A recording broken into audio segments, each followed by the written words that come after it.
Nagpaabot ng pagbati sa kanyang social media account si Pangulong Ferdinand R. Marcos Jr. sa pagdiriwang ng kaarawan ni Malaysian Prime Minister Anwar Ibrahim. Kung ano ang kanyang naging mensahe, alamin natin sa ulat ni Alan Francisco.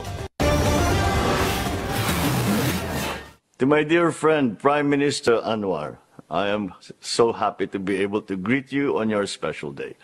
We have known each other for some years now, even before we assumed our roles as fellow leaders in ASEAN.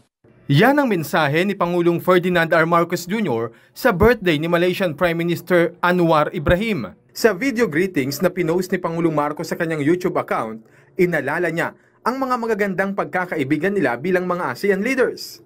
Our friendship has helped make the challenges of leadership more bearable. Sometimes, I dare say, even enjoyable. For me, you are more than just a neighbor in ASEAN.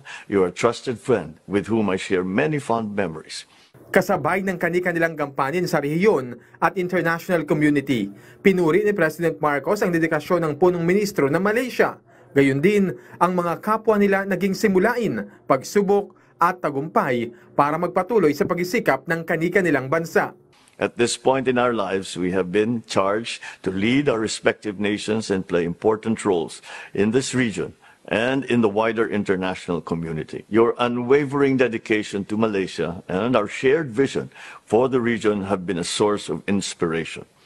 Together, we have addressed numerous challenges and celebrated some successes. Much has been done, yet much is left to do. And I'm glad to have a dear friend with me as we navigate the uncertainties that lie ahead. From sharing the microphone at karaoke night to sharing the floor at the bilateral and multilateral levels, we have come some way.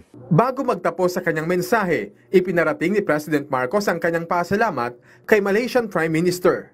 I am grateful for every opportunity that we have had through the years to share ideas and to learn from each other's experiences as we continue to steer our nations and the region towards a future of peace and prosperity for our people.